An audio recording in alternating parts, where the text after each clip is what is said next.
بسم اللہ الرحمن الرحیم۔ السلام علیکم ناظرین، کیسے ہیں آپ؟ امید ہے آپ سب خیریت سے ہوں گے۔ اگر آج آپ لوگوں نے درود پاک نہیں پڑھا تو برائے مہربانی درود پاک پڑھ لیجئے۔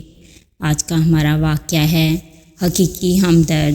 ایک شخص نے بچھڑا ذبح کیا اور اسے آگ پر پکا کر اپنے بھائی سے کہا کہ ہمارے دوستوں اور پڑوسیوں کو دعوت دو تاکہ وہ ہمارے ساتھ مل کر اس کو کھائیں۔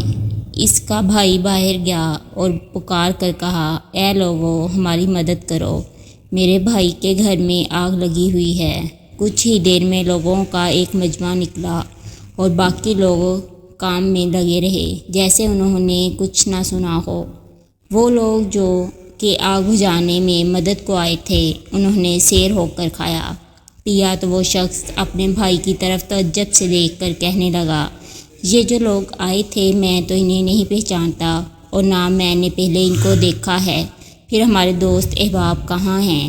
بھائی نے جواب دیا کہ یہ لوگ اپنے گھروں سے نکل کر ہمارے گھر میں لگی آگ بجھانے میں ہماری مدد کو آئے تھے نا کہ دعوت میں، اس لیے یہی لوگ مہمان نوازی اور مہربانی کے مستحق ہیں۔ جس کو تکلیف کے وقت اپنے ارد گرد نہ پاؤ، اس کو دوست، بھائی یا پڑوسی کا نام مت دو، اور جو تنگی کے وقت آپ کے ساتھ دے وہی آپ کے حقیقی ہمدرد ہیں۔ اگر آپ کو میری یہ ویڈیو پسند آئے تو اسے لائک اور شیئر کریں، میرے چینل کو سبسکرائب کریں اور کمنٹ سیکشن میں اپنی رائے کا اظہار لازمی کریں۔